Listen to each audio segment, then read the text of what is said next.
Hello, my name is Mike McKee, and this is the second part of the Alteryx Core training series. This is going to train you in the different tools that'll be on the Alteryx Core exam and give you a basic understanding so that you can bring the power of Alteryx and data analytics into your company. First thing I'd like to talk about is that there is a zip file associated with this class.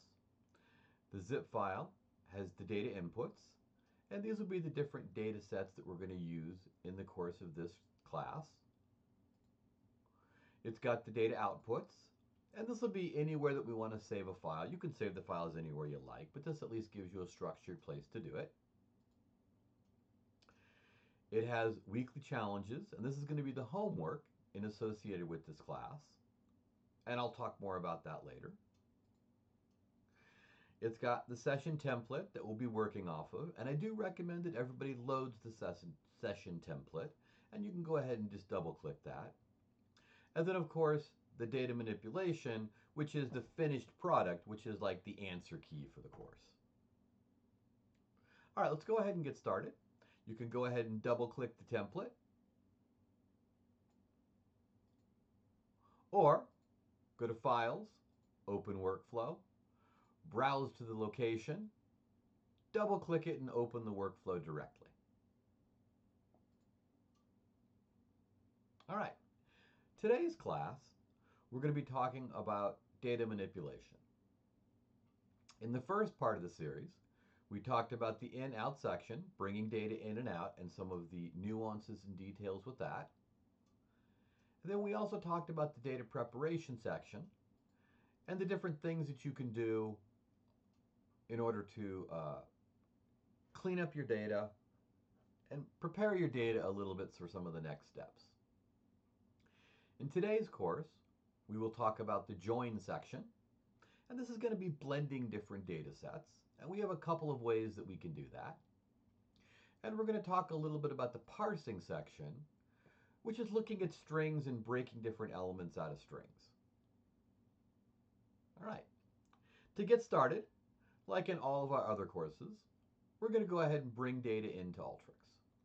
Grab a data input tool, drag it down on the canvas, and then I'm going to go ahead and set up a connection. We'll go to Files. We will select a file, and I'm going to go ahead and open Colorado Stores North.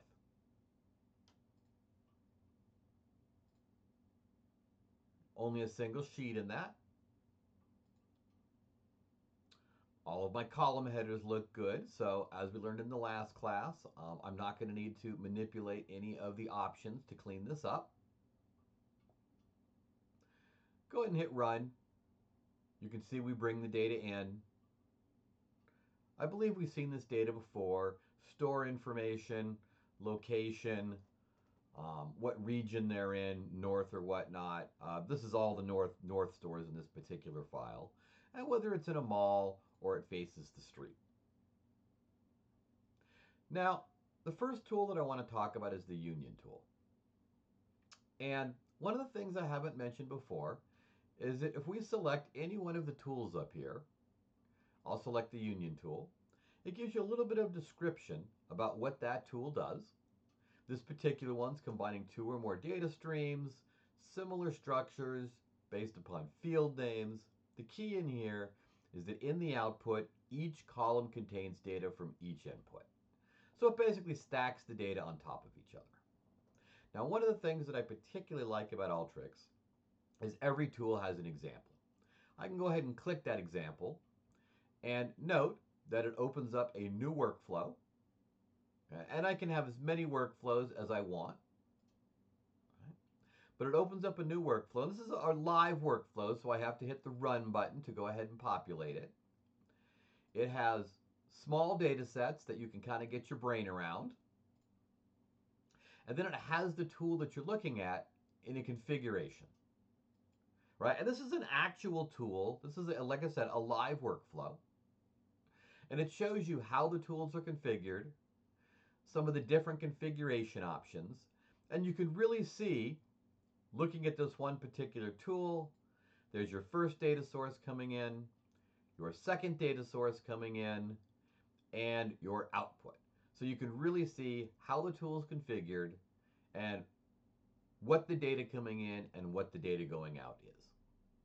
I highly recommend using the different help on the different tools and looking at the examples to give you a better understanding of each tool.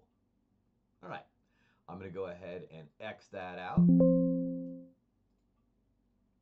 All right, so the union tool, stacking data on top of each other. Now, obviously, if I'm going to be blending a couple of different data sets, I'm going to need a couple of different data sets. So I'm going to go back to the in-out section, drag another input tool down. And for this one, I'm going to go ahead and set up a connection, go to Files again, select a file, and I'm going to bring in Colorado Sales Stores West and open that. All right, go ahead and run that. Remember that when I run, it is bringing the data into Alteryx.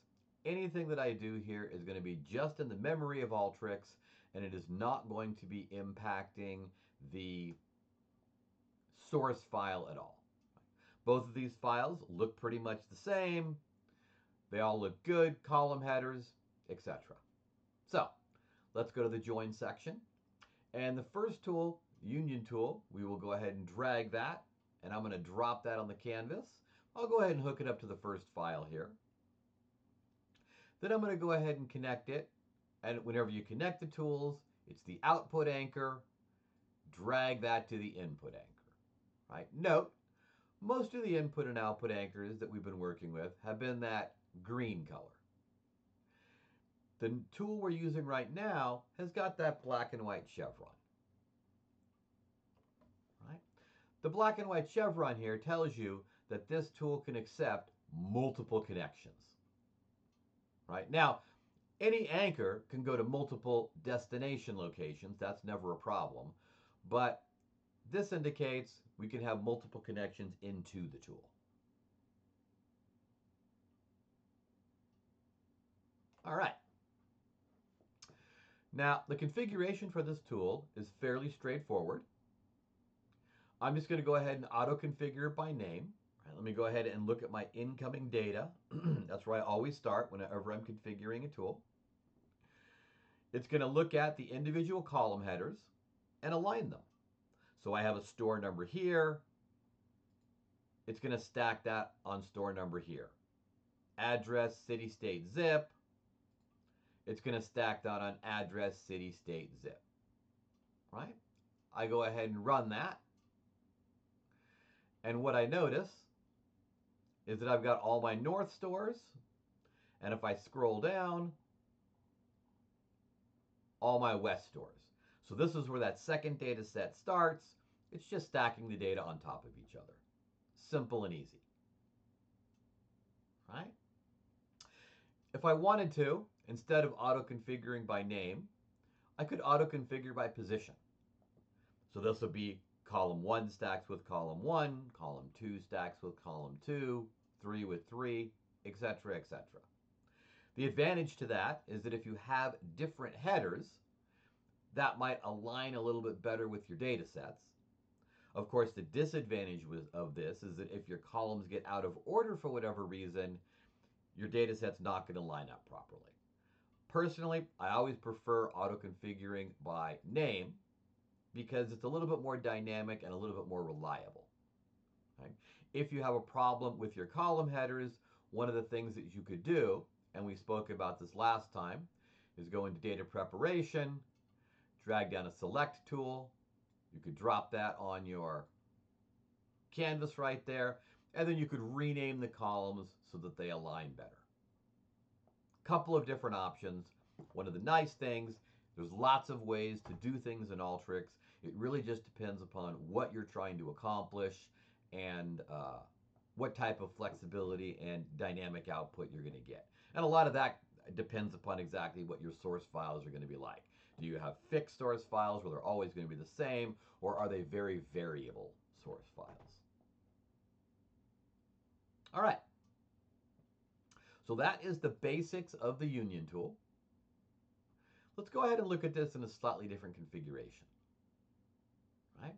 I'm going to go ahead and grab the union tool, and I'm going to bring these two data sets into it again.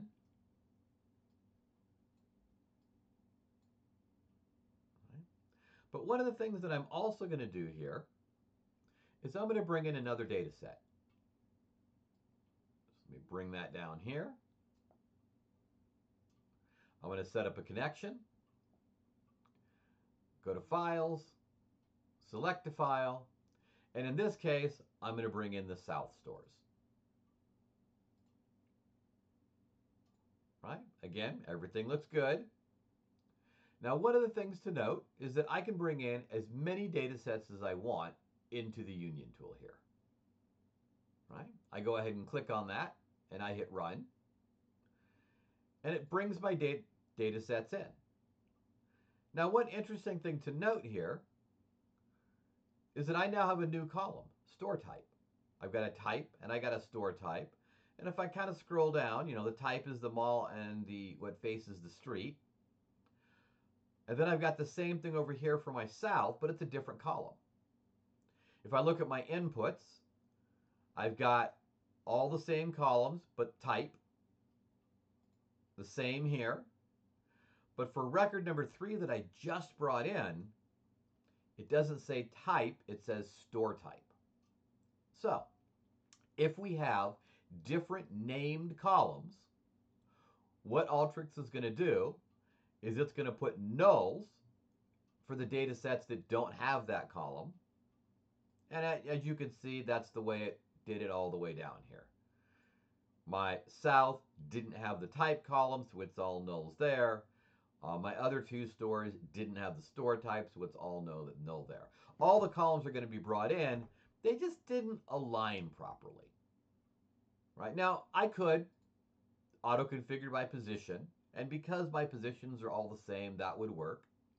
But I also wanted to show you manually configuring the fields. If I manually configure my fields, it's going to go ahead and show me a list here of all the columns that I have in each individual data set. So there's data set 1, data set 2, data set 3. And you'll note that right here we have data set 3, data set 2, data set 1 all coming in.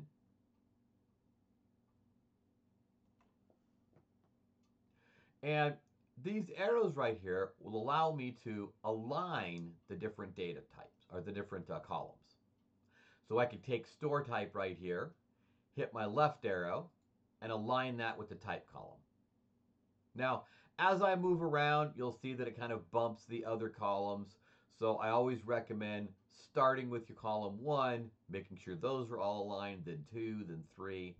If we're getting multiple data sets in here, and they're all coming from different locations, but they all have consistent column headers, I bet maybe they don't align properly because they're not exactly the same. This might be a good way of aligning those different data sets so that when they come in, they'll always align as long as you have that consistency in your column headers. Right, so instead of this right here, when I go ahead and run that now, it aligns it under type. Row number 1, so your first data set, is always going to be your default header names. So notice that store type header went away because row 1 is going to be what the column headers are named.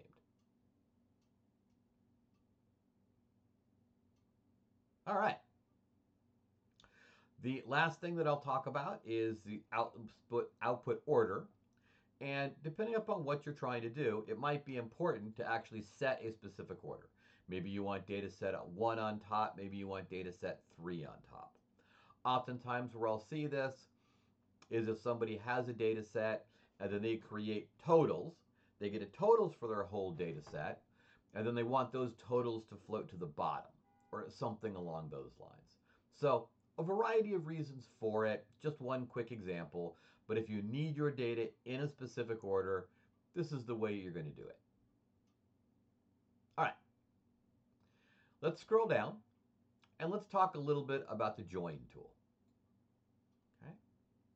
So I'm going to go ahead and I'm going to drag in another data set here. I'm going to set up a connection. I'm going to go to Files, select a file, and I'm going to bring in my Colorado sales data. And I hope that by this time, bringing in the different data sets is becoming fairly straightforward and fairly easy for you. All right, in this particular situation, the join tool. Now, the union tool stacks the data on top of each other, right? So you have the same basic data coming from different locations, different stores, different region, different sales folks, whatever. And you basically want one big data set, and so you're stacking that on top. Now, the join tool works a little bit differently. And what the join tool is going to do is it's going to combine two data sets. Right? I can go to the join tool and recall that if we click on a tool, we have a description.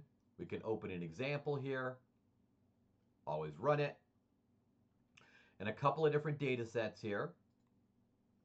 And then the tool, how it's configured, and a little description as to what we're doing there. And it also compares the two. So down here we actually have the union tool and the join tool with the exact same data sets compared so you can see how they respond. Now, one of the things that you can do is you can think of the join tool as a VLOOKUP. Right? And we'll talk about some SQL equivalents at the end of this example here. Right? So, I have a data set here with store number and then the address information for my particular store. The new data that I have brought in here, hit run to bring it in. The new data that I have brought in here has store number and sales information. And what I want to do is I want to attach my sales information to my store information. So store 20468, I've got an address. On that same row, so we have more of that structured data, I want to attach the sales data. And this will be the union tool. So let me grab that tool and drag that down. And I'm going to hook both data sets up to it. So I'm going to bring one data set into my left input anchor, the second data set into my right input anchor. Okay. Now, when I configure this tool, and if you think about it like a VLOOKUP, you're configuring it on keys. So when I look at my left input, I have store number, and my right input, I have store number. So from the left, I will choose store number. And the right, since it has the column store number, it automatically chooses it. But if it didn't, you go ahead and pick the appropriate column. If you had multiple keys to connect on, in Excel, you'd have to build a compound key and then do your VLOOKUP there. But in this situation, you would just check the next key and the next key. And then it would look for a match in all of those sections in both data sets and then align the columns as appropriate. A little Venn diagram right here of the output. The left output anchor, this one right here, has what did not match from your left data set, so that didn't have a store number in both. The J anchor in the middle there has what did match in both. And the right output anchor has what didn't match in the right output. Right? So left input, what didn't match in the left. Right input, what didn't match on the right. And your join, and this is what had the same store number in both. Now I'm going to go ahead and run this. Ooh, I got an error.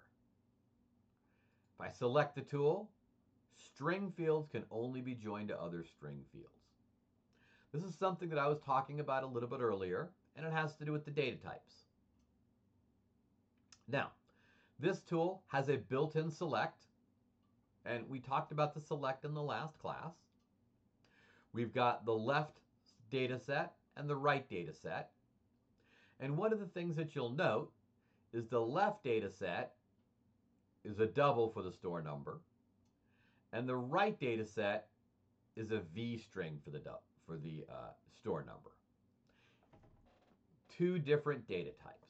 So what we have to do is we have to change one of these data types to be a string or a double, depending upon the direction we want to go. So I'm going to go to data preparation. I'm going to grab a select tool, and I'm going to drop it right on that line there. And I'm going to change this store number to a double. And then I'm going to go ahead and run. You'll note that the error message went away. And when I look at the tool, I can go ahead and I can use this as a select. And so immediately I'm going to eliminate the right store number, because by definition, these two are the same. Now, the built-in select tool here is only going to impact the joined data. The left and the right that did not match are going to be left unchanged. So any changes that I make here, again, will only be the joined data.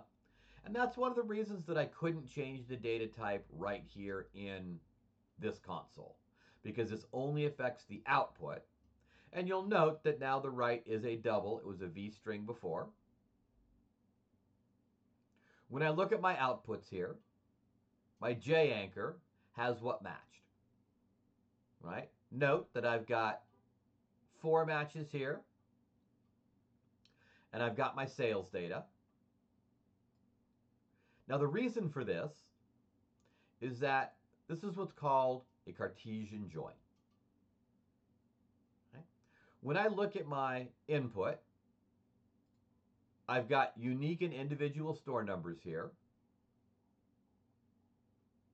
When I look at my right input, I've got store numbers in different quarters. So to illustrate this, and again, I'm always using Alteryx to kind of check Alteryx out and validate things. I'm going to grab a sort tool so you can kind of see it. And I'll put this out of band because I'm going to delete this when I'm done with it. And I'm going to group by store number. And so you can see it, I've got 4 store numbers, 1 for each quarter. So what this join is going to do is it's going to say, okay, let me look at my left input here. I've got store number 86, which is somewhere on this list down here, right? And I'm going to match that with all my store numbers here. So store 86 will get matched with this store 86, this store 86, this store 86, and this store 86. So 4 matches here for each row up here. Now, if we take this to the next level, hypothetically speaking, if I had 4 entries here for, say, store 20486, and I had 4 entries here for 20486, then the first entry would match all 4 here, giving me 4. The second entry would match all 4 here, giving me 8. The third entry would match all 4, and the fourth entry would match all 4, giving me 16 outputs. So the 4 store numbers here and the 4 store numbers here give me 16 outputs on the J anchor. So my recommendation on this tool is always look at the number of records coming in. I've got 139 stores. I've got 1,000 stores that are giving me sales information. And then when I look at my J anchor here, my output, 506. Right? It's kind of in between these two. It's definitely more than my entry, which tells me that I had duplicate matches. But it's less than my right input, so I know that I didn't have too many matches. So just be aware of this, and it really depends upon your data sets and what you're trying to do, but it's something that you need to pay attention to make sure that perhaps you didn't need to match on store number, but you needed to match on store number and county, because maybe each county had its own set of numbers and they reset per county, or county and city, or something like that. So maybe you were overly broad in your matching criteria and need to narrow it down a little bit. Maybe you have uniques in your data set. You have duplicates in your data set and need to use, say, a unique tool or something to clean it up a little bit. Or, we could do a summation. There's a variety of ways of coming down to a single store from multiple stores. And we'll talk about that later on in the series, right? Some of the other techniques. All right, so Cartesian join, multiple joins in this particular situation. Now, what if I look at my left output anchor? Everything matched. Perfect. So if I look at my left input, I know that all 139 of these records found a matching store number. They found a home. Perfect. Now, if I look at my right output anchor, I notice that I have 610 records that didn't match anything. All right. This might be a known. I might be okay with this. But this might also be the results you're looking for. Why didn't these store numbers match financial information? Why didn't the financial information match an actual store number? Right? This tells me that my store numbers file is incomplete. I don't have all the stores in there because I've got financial information. And maybe this needs to be investigated. So oftentimes what doesn't match can be more important than what does match, because these are your exceptions potentially. These are your problems. These are the bad elements of your data sets, the inconsistencies, things that need to be examined to find out why they didn't match properly. Right? The nice thing is it's all in that single tool. What matches and what doesn't match. All right. So let's try this again. And let me go ahead and drag down another join tool. This time, I'm going to match it with this data set. And I'm still going to bring this data set into it also.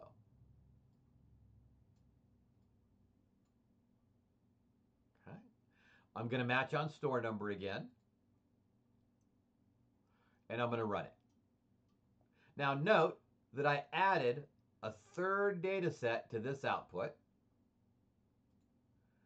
So my left input anchor now has 302 records, which is more than the left input here, which had 139. And of course, I still have a little over 1,000, 1,116 for my right input.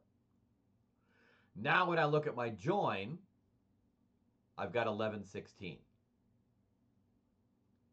So this tells me I had multiple joins from my 302 input, but every single one of my 1,016 found a match. When I look at my left and right output, nothing fell out. So the combination of all of this tells you that everything found a match. If I did have fallouts from the left and right, then you'd know that, there were probably multiple matches in here because not everything matched.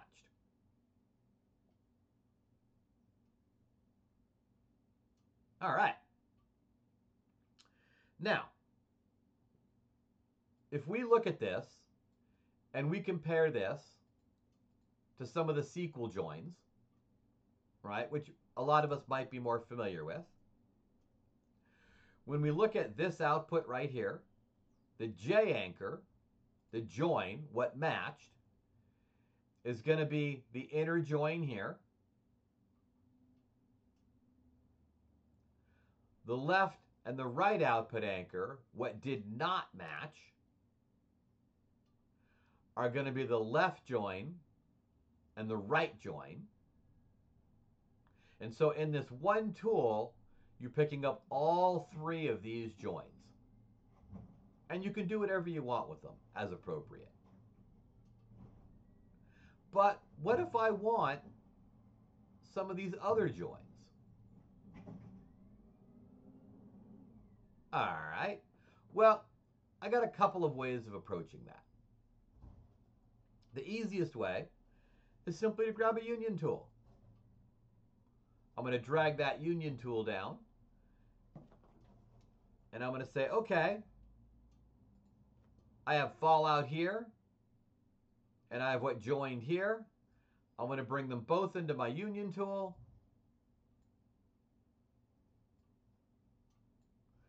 I'm going to go ahead and auto-configure by name and run that.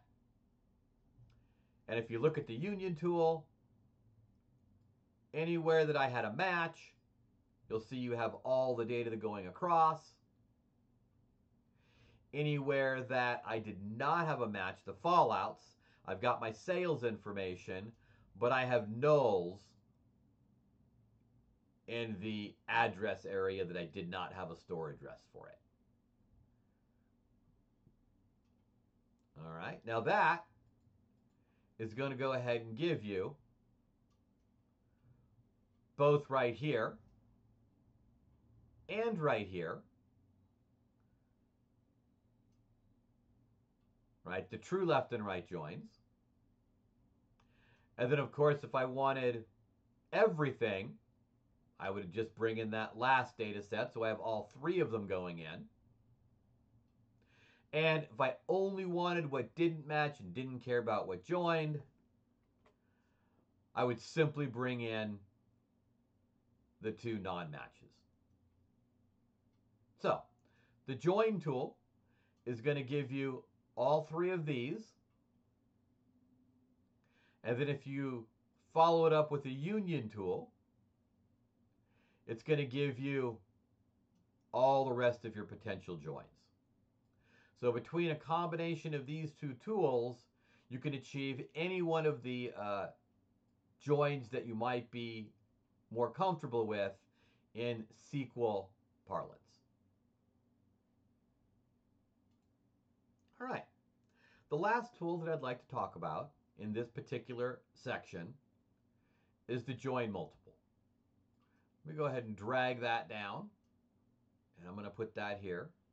Now, it's very similar to the join tool, except the join multiple, if you'll note, has that multicolor, or that's a black and white chevron in front of it, which means it can take more than two inputs.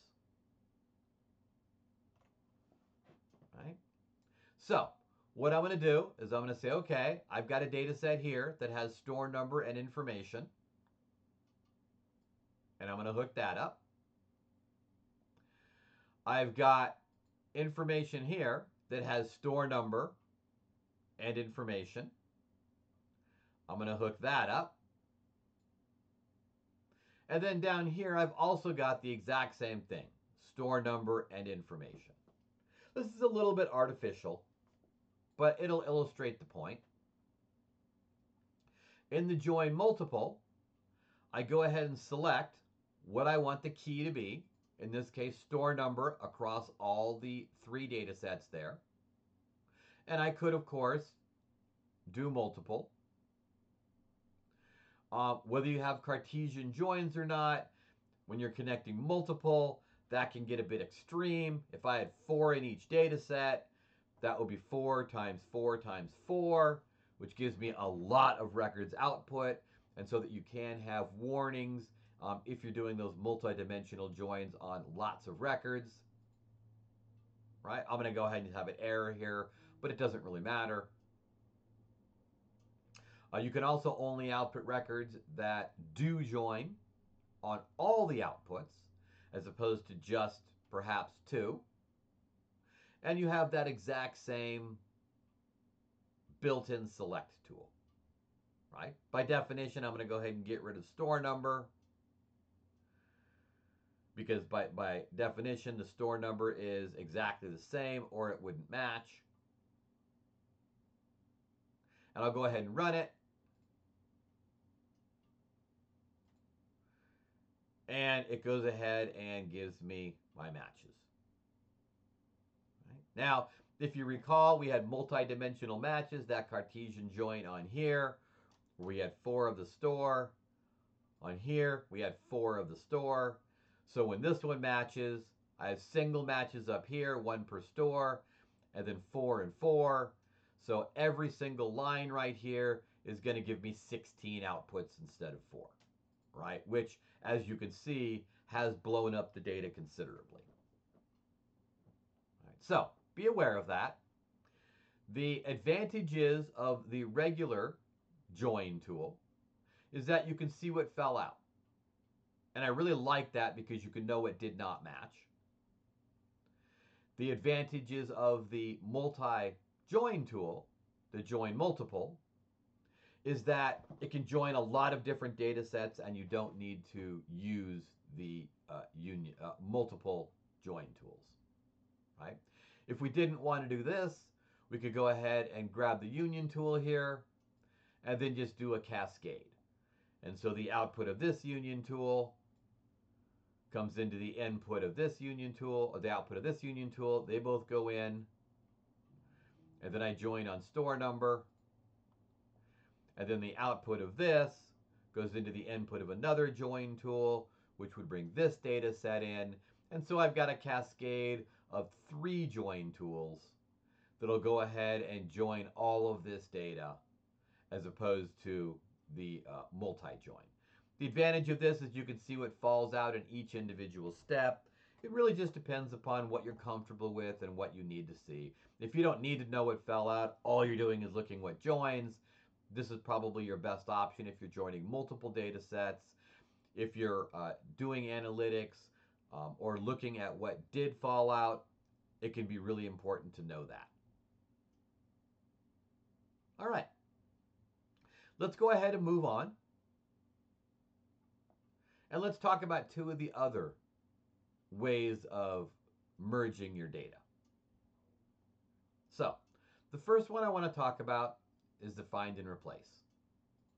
All right, so, let me go ahead and we'll go into the in-out section again and pull in some input data here.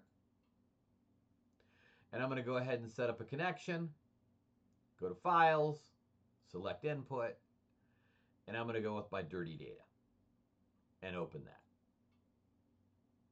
Right? Click OK. I'm not going to worry about cleaning it. I'm just going to leave it as it is for right now. So, well, actually, no. I'm going to go down. My column headers are here. Start import on line 5. Now it looks a little better. Run that. Brought the data in. All right. Now, with the find and replace, let me drag that down. Now, the find and replace tool has 2 anchors on it. We have your file and we have your replacements, right? A replacement file was kind of already included here. And you can see that I've got the words Midwest, Northeast, South, and then I got the abbreviations for those.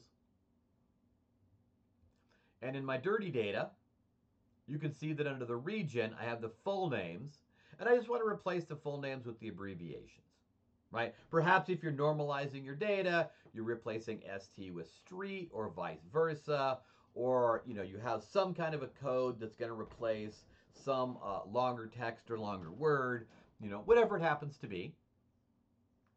I'm going to bring my main file into the F, my replacement file into the replacement. Now, when I'm looking at my find and replace tool, I can replace if it's in the beginning of the field, if it's any part of the field, or the entire field. Be a little careful with any part of the field.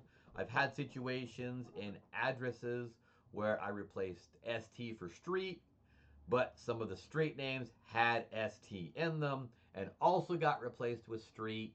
And so any part of the field can be problematic. Just kind of be aware of that. I'm going to go ahead and replace entire field. Now, what do I want to what field do I want to look for? What am I trying to replace? Right? So let me go ahead and look at my target here. I am looking for my region here. So I go ahead and open that and I select region. Now I'm finding what value. All right, so now I have to go down to my source, my replacements, and I'm finding a value in the field we don't want. All right, now I'm going to replace that text with what value? The field we do want. Now I could match the whole word only. I could be case insensitive. A couple of options there. When I run this, you can see that I've now replaced all of those words with the abbreviations. If it didn't find it, it just didn't replace it with anything.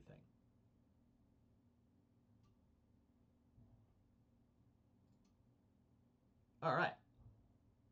Now, another one of the options is instead of replacing the text, I'm going to go ahead and append to it. And I'm going to append the one we do want. And when I run that, it doesn't actually do a replacement, it just adds it on. Now I could have also done this with a join tool. Joined on this key and then added this. A couple ways of doing it, but just be aware this is a real quick and easy way to either do a full replacement or add a new column with the replacement value in it. All right. The second tool that I'd like to talk about is the append fields tool. So, like we've been doing many times, let me drag in an input data. Let me set up a connection to it. I'm going to go to Files, select a file, and I'm going to go ahead and pull in the Colorado Stores North. All right, we've seen this file a number of times now. Now, the append fields tool, right, target file I automatically connected up to my target. The append, I'm going to automatically hook up to the S anchor down here. Now, let me go ahead and run that. When I go ahead and take a look at my input file here, it's just my store information. When I look at my append file here, what I want to append, I've got a variety of departments. And what I want is an individual line for each department per store. So what this tool is going to do is it's going to look at each row of text in here, and it's going to duplicate that row, in this case 4 times, appending each one of these words to it. Not a lot of configuration in this tool. I have that built-in select again, so I can select which columns I want to come through. And we have the error, warning, or ignore here if you've got multiple connections there, or multiple appends. Make sure you don't accidentally have an accident. And when I look at my output,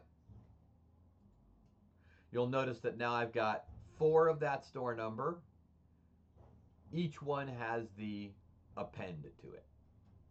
Right? So this allows you to kind of fan out your data a little bit, expand things, attach different tax codes or conversions, or whatever it might be, whatever might be important or pertinent here.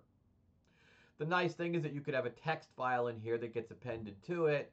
So perhaps you are looking at a tax treatment, and you may want to come in here, change the words for that tax treatment, change the numbers, go ahead and append it to everything, and then in your main workflow, it's automatically using that new number, as opposed to maybe going in and changing it in a variety of locations.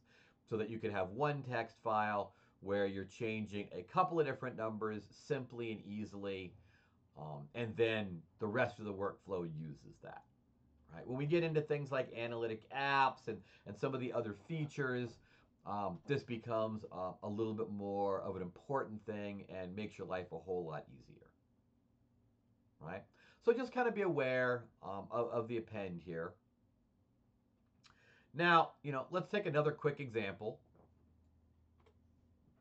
And I'm going to go ahead and just cross-connect them here. Right? Note that, again, there's not really a lot of configuration, but I do have the error on appending. So when I run it, I get that error because what I'm trying to append, what I'm trying to append here is more than 16 records. However, if I just go ahead and allow it all, I get the exact same number of records, only this time it's just in reverse. Like if I sorted it, it would be exactly the same, but now I've got the home office connecting with everything, and then consumer connecting with everything. So it's taking the first row here, connecting it with everything in here, second row here, connecting it with everything in here. So again, the exact same connections, the exact same result. It's just sorting it in a little bit of a different method because it approached it in a little bit of a different method. But it's basically identical. All right. So that right there are the different tools that I'm going to talk about today in the join section. So let's go ahead and move on. Oh, by the way, there is homework as well. So here is a little Lego challenge from the Alteryx community, from their weekly challenges. And it pretty much only uses the join tools that we've just talked about. Also be aware that as we progress in the series, the weekly challenges and the things that I do will start bringing in some of the tools from other classes that I've taught. As you'll note in this particular one, we brought in like the sort tool and the select tool. So, next, what I'd like to talk about is I'd like to go into two things. The first, I'd like to talk about some of the parsing tools. Now, for this section, we're not actually going to bring in any data. I went ahead and curated a little data set for us here just in a text tool. And if we take a quick look at this data set, what we're going to notice is that we have a date, a comma, and then the format of that date. Right? And what I want to talk about, we'll go to the parsing section here, is a couple of different ways of breaking this data out so that you can start making it a little bit more functional or identifying the pieces that you want. So, first thing I'm going to do is I'm going to grab a text to columns tool, and I'm going to drag that down and connect that up. And now I will go ahead and I will point the text to columns tool to the field that I want to parse. And I will tell it what the delimiter I want to parse on is.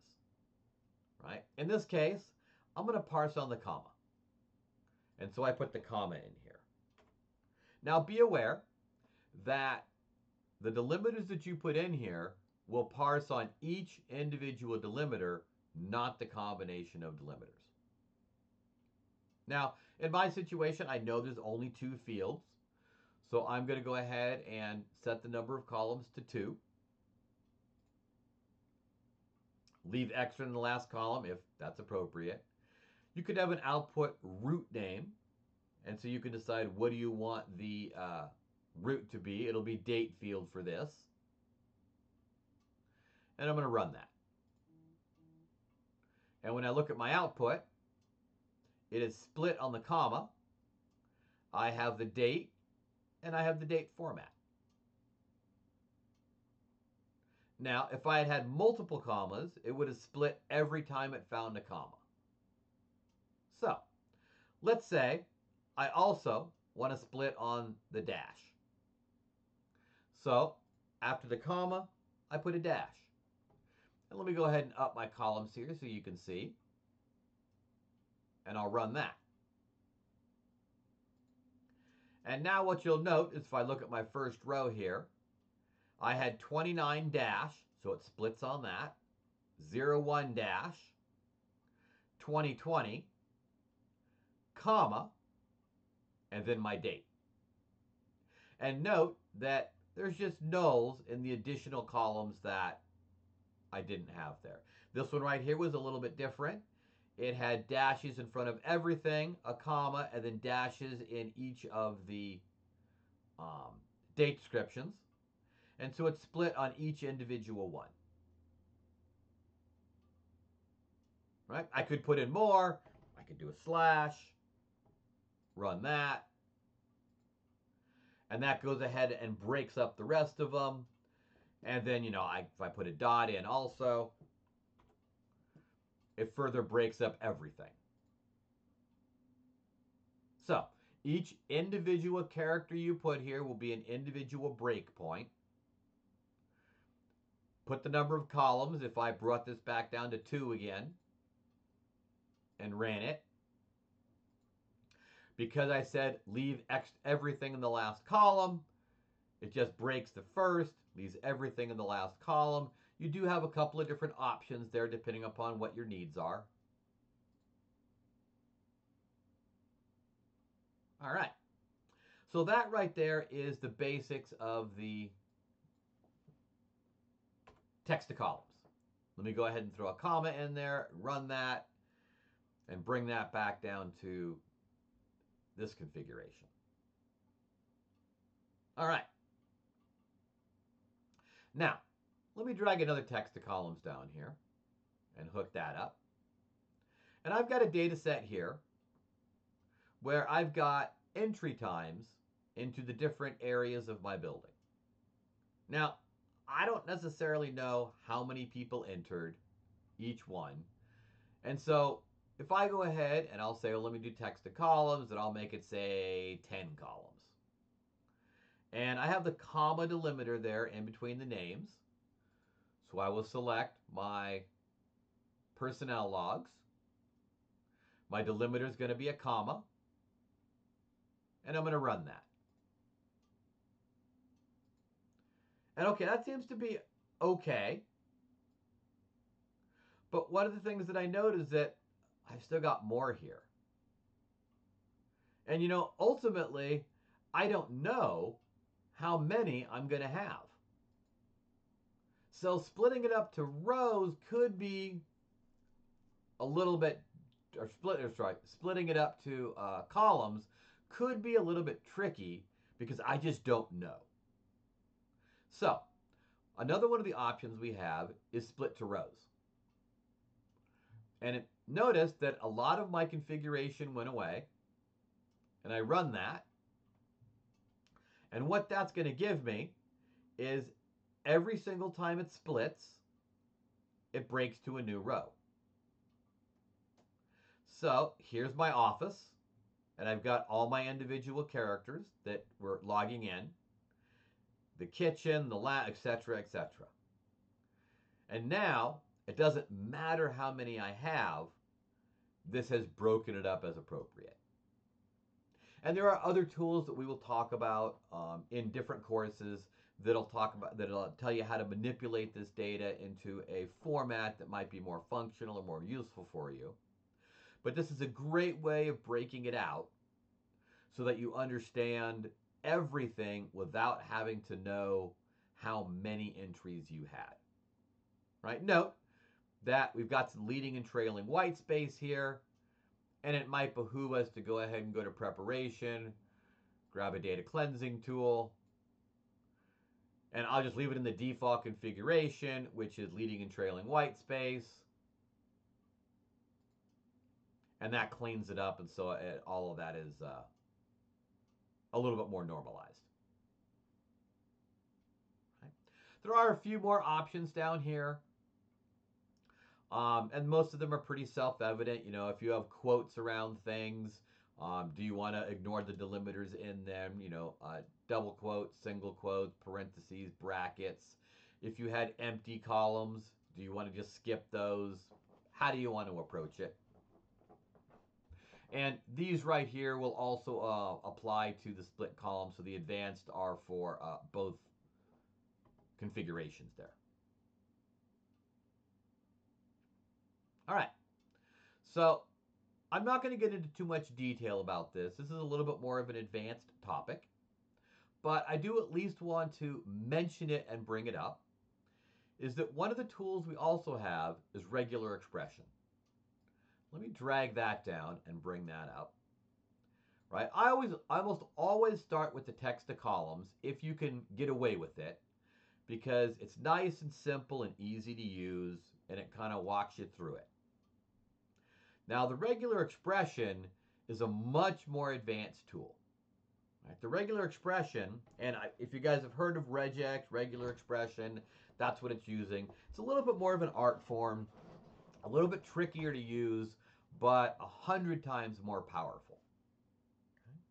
So let me go ahead and go to our regex tool here. And for the regex tool, what I really want to talk about is parsing. Right? You can do a couple of different things in here, and we talk about it in more detail. Again, I'm just skimming the surface here. And with the parsing, I'm going to go ahead and look at that date field again. Right? It'll only do string fields, just like the text to columns. And what you do is you type a regular expression in here that matches this format. So I'm going to be nice and simple here.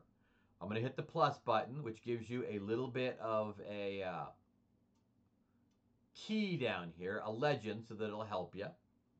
And I'm going to say, okay, I'm looking for any single character. And then it's going to be one or more.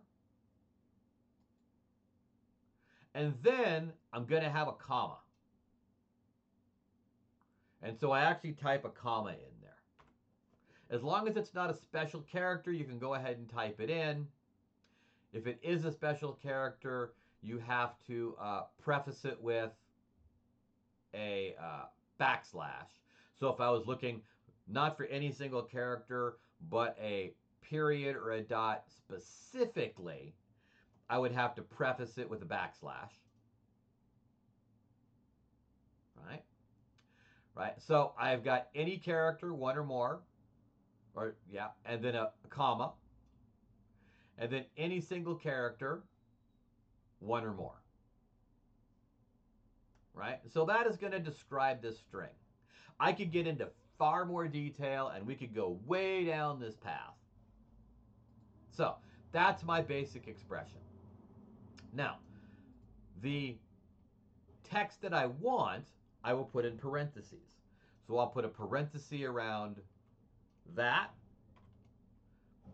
and then skip the comma, and then a parenthesis around the second part.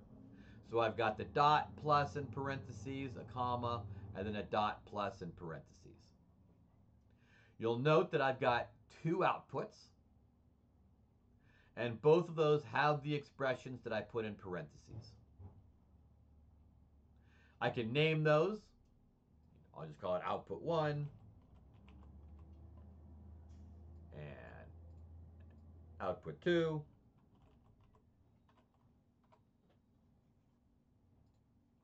And when I run this, it breaks it out in the exact same way. It's looking at any characters, comma, any characters. So, a very, very powerful tool. Again, you have a little bit of a help down here, which will help you build your expressions. Just put parentheses around them. The parsing method will allow you to kind of break things out. If you want to start learning a little bit about regular expression, one of the things that you can do is, let me go ahead and pull out a web browser. I go to regex 101. I really like the regex 101. You go ahead and paste your string in here, and this is the string that we were working with. you've got over on this side right here a list of even more advanced characters and stuff that you can do. And what you could do is you could start typing in here and it'll show you what you're doing. So if I do a dot, it shows you that can catch everything. If I do a plus, it's as much as you want. It grabs the whole thing. And it's kind of explaining to you over here what you're doing. And then if I add a comma in there, oh, now it's everything until you reach that comma. And then I do a dot, and that's just any single character, so it's getting that one character after the comma. And then a plus again, and it grabs everything else. Now, if I go ahead and put parentheses around things, it shows you what's being highlighted. So I'm grabbing this section here with this parenthesis, and then if I did another parenthesis around here,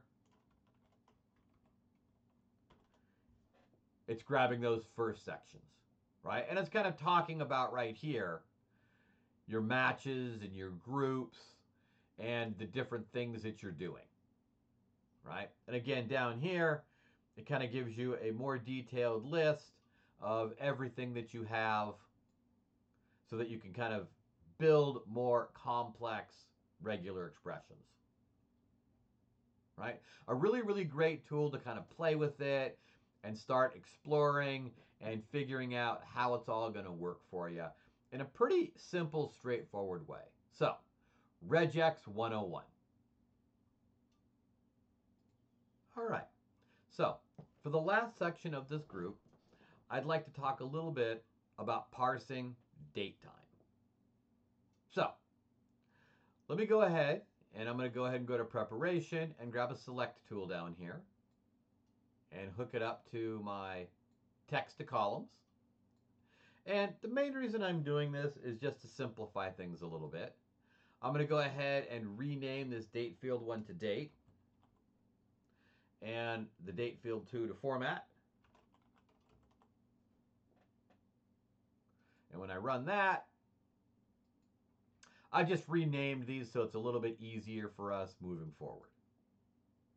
Right. I'm going to grab a filter tool, drag that down and connect that up because I'm going to isolate just one of these. Okay. And what I'm going to do is I'm going to say, okay, let's go ahead and take a look at this format right here.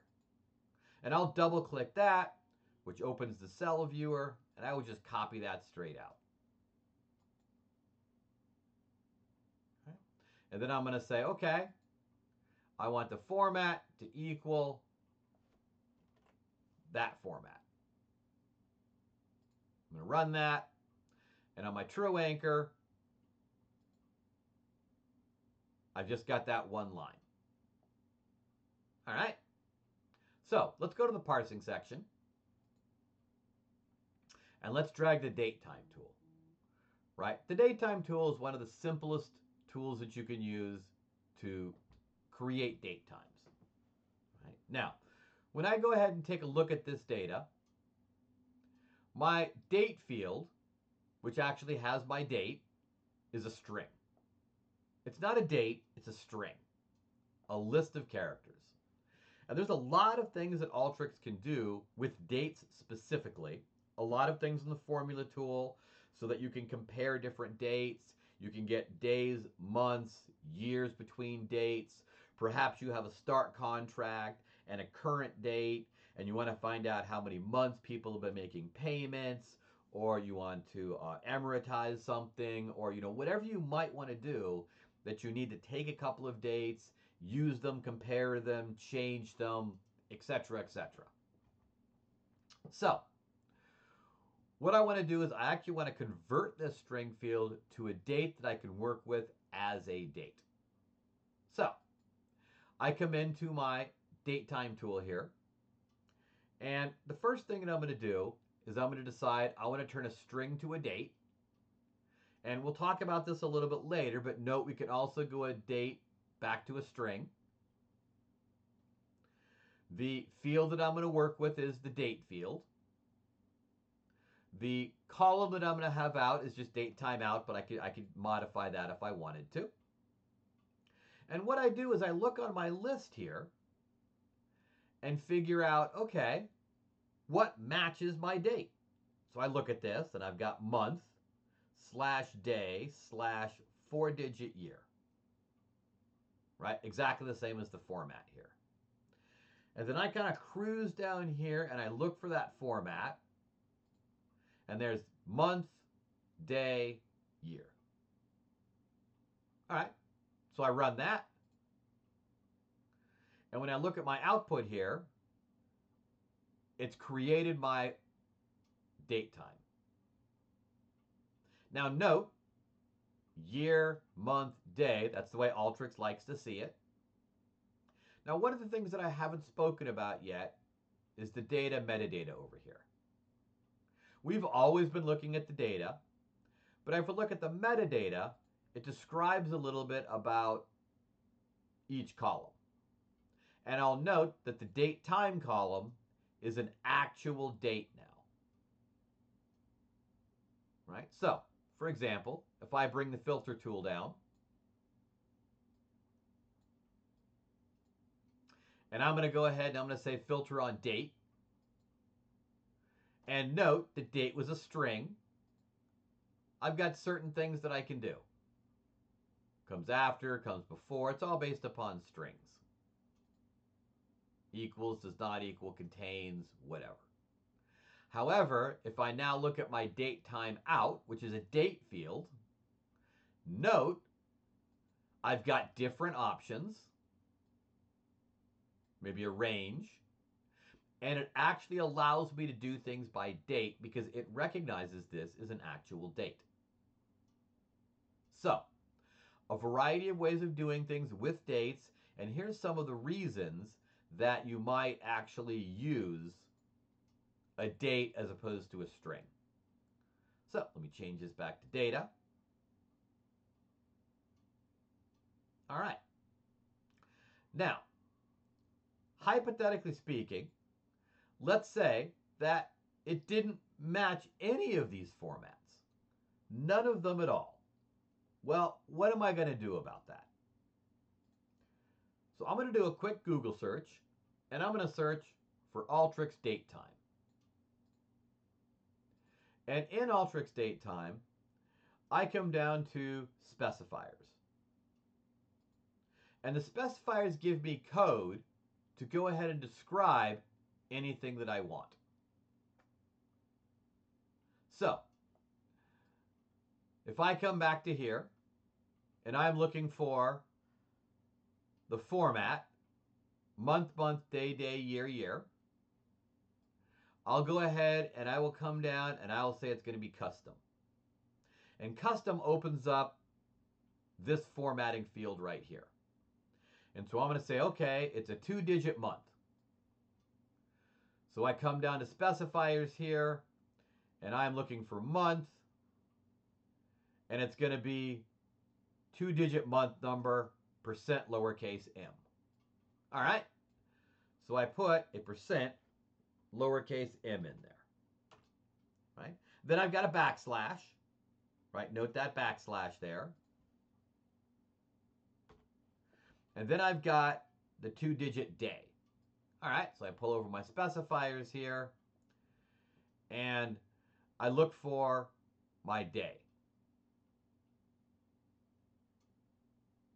Day of the month, percent lowercase d. All right. So I put a percent lowercase d in there. And then, of course, I've got another slash.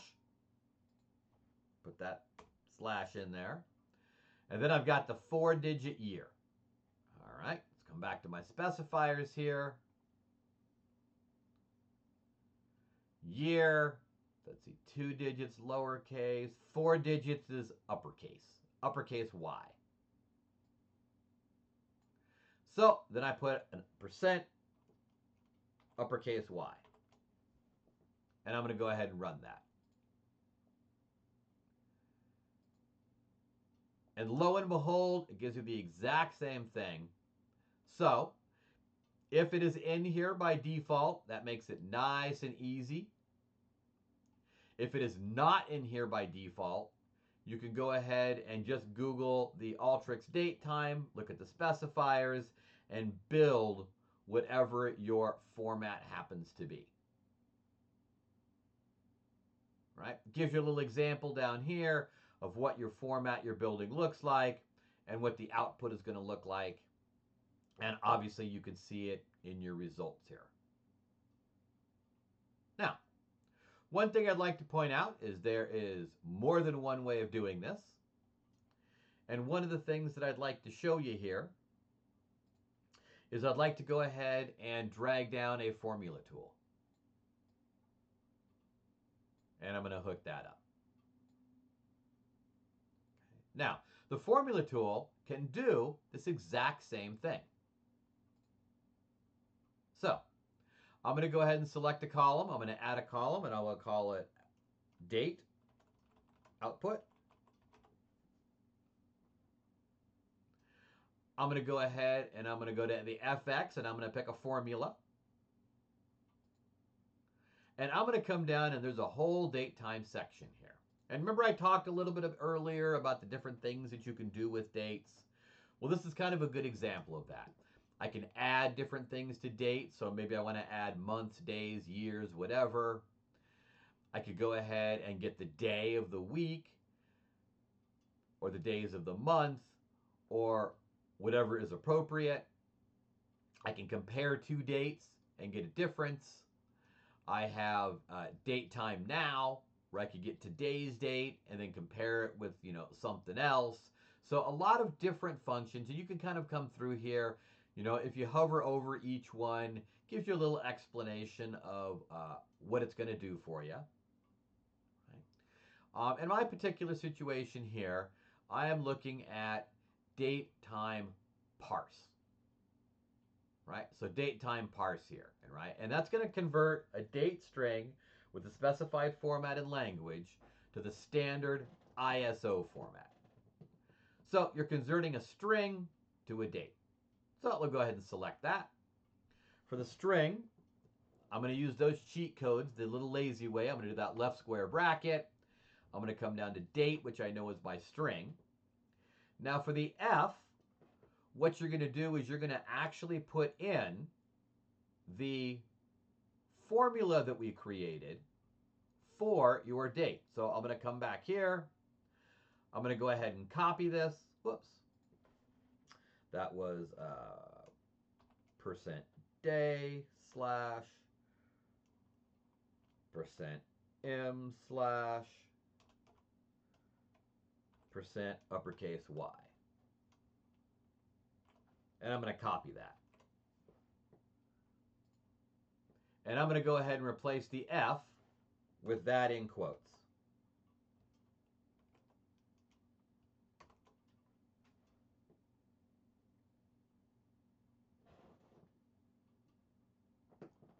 And I'm going to go ahead and run it. Oh, I got a null out. Note, I made a mistake in there. It's month and then day. So it's month and then day.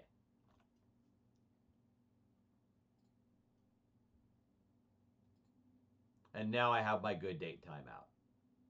Right? I don't know if you noticed, but the data preview gives you a preview of your first row of data.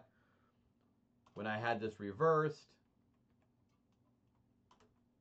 the first row is null, saying it couldn't do it. But when I had it correct, it showed me that first row of data.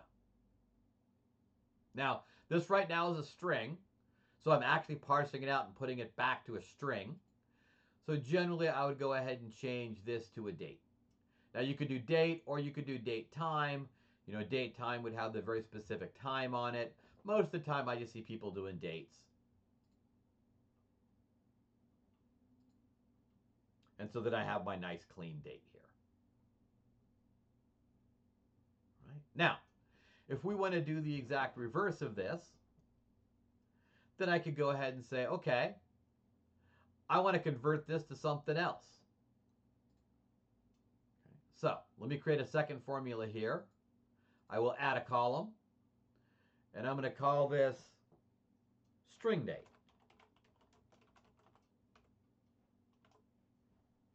I'm going to go to my formulas, my functions here. And in this case, again, I'm still going to date time because I'm working with date time. I'm going to go ahead and do a date time format. And the date time format is converting a date time to a different format in a string. So I'll go ahead and select that. My date time format is going to be my date out that I just created. Note that I can use my other formulas. And for my F, I'm going to go ahead and build something different. Right? So, in order to build something different, I'm going to go ahead and I'm going to grab the specifiers again. And with the specifiers, I'm going to say, okay, so I want the day of the week. So let me come down to the day of the week here. Abbreviated %A. So in my F, in quotes, I'm going to do %A. Lowercase a. And now it's giving me the day of the week. And then I'm going to do a comma. So I'm just going to put an actual comma in there. And you can see the comma appears and then a space. And then I want the actual day. And as we looked up on the specifiers before, the day is just %D. So a lowercase d. Oh, and now I have the day of the week. And then I'm going to put a space in there. But now I want the abbreviated month. So I come back to here. And I want the abbreviated month name %lowercase h. So I want a %lowercase h. And now it's giving me the month itself. Okay. Well, then I want another comma and a space. And then I'm going to put a quote in there, a single quote. And I'm going to go ahead and throw a 2-digit year in. So let me go to the years. 2-digit year is just %lowercase y. So a %lowercase y. And so now, there's my output. And I can run that. And so now I've taken my string, converted it to a date, then taken that date and converted it back to a string in a very, very different format. Right? Some of the advantages of this is maybe I would have stopped at day of the week, and then I could go ahead and I could parse out the different days of the week as maybe, what I'm looking for is I only want to look at weekdays or weekends, or I want to do analysis on what happens on Monday, or something along those lines. Or maybe I do a bunch of analytics, but at the very, very end, my stakeholders want to see the date in a very specific format, so I can build that format for them. Right? Now, I can go ahead and I can take that string and copy that. And I could go to the parse section and drag down another date time tool. And this time, instead of converting a string, I'm going to convert a date. Date time out. If I had a standard I wanted to convert it to, that would be awesome. But I go to custom. And I go ahead and paste in the string I just did. It shows you a little bit of an example. And when I run that, I can get the exact same thing with the date time tool. Whoops. If I recall, I mixed those up. So this is going to be a %D/%, %M/%D/%uppercase y.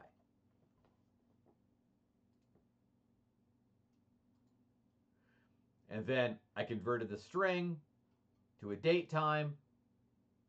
And then I converted that date back to a string in a different format. So, variety of ways I can approach it. I could use the formula tool. I could use the date time tool. Whatever you're more comfortable with. But multiple ways of approaching it, but the same basic concept. Nice thing about the date time tool is you have a lot of the preformed dates so that you can just pick from a list. Whereas when you're using the formula tool, you do need to know a little bit about the format that you're looking for, and you need to use the specifiers to go ahead and clean that up. All right. So I just wanted to let you know that there's also a little bit of homework in here, and this is more of a curated challenge. It's exactly like the other ones were, where you've got the, go to the weekly challenge here, where we've got the blending data sets right in here, and with the blending data sets, you've got the different ones, and with the parsing, there we go. The start file and solution file, so you can look at the answers if you want. Just go ahead and obviously double click the start file, and it brings it up in your canvas here. Run it to bring the data forward. There's your 4 inputs. There's the output that you're looking for. You could look at the solution if you need a little bit of help. And then if we go ahead and take a look at the other one, this one has to do with parsing and date times. And there are 2 different ways of approaching it. One with the date time tool, one with the formulas tool. And there's your start file again. And the start file is, run that. There's your different date times.